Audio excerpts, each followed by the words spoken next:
Hi guys, alam niyo ba kung ano to? Anong prutas to? Ngayon ko lang nakita to.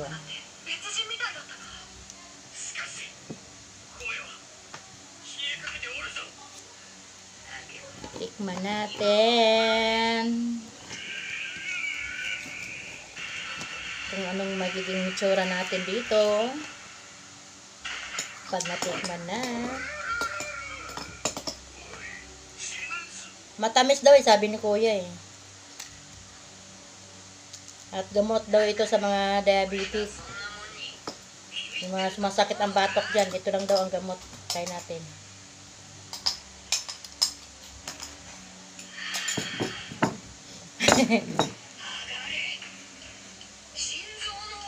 Tignan natin kung matamis ba.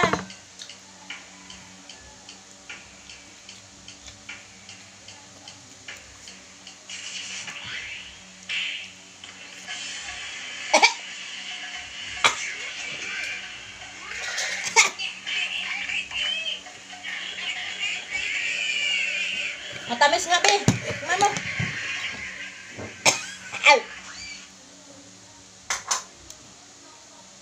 Sabi ni kuya, matamis.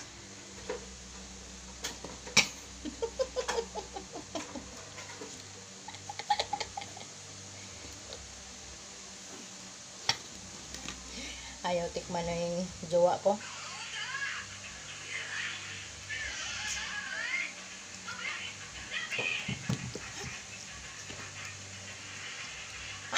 Para ka nakakain ng ano eh. Sampalok. Mas maasim pa ata to eh. Pero maganda daw to sa mga vitamin C daw to. Tsaka ano, sa mga may diabetic. So, mga high blood yata. Ito pang pababa daw. Kaya maraming bumibili kanina. Kaya ako na yung ganito din. Sabi ko, try nga din bumili ng ganito. Kung anong lasa. Kala ko naman matamis eh.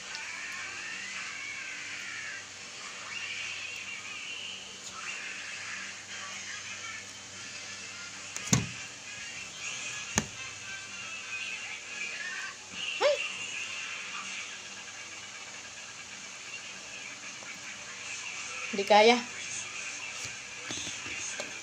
Ito nga yan. Sumama ko. Wow, masarapat din. Yan, niloloko lang ako ni kuya eh. Salamat.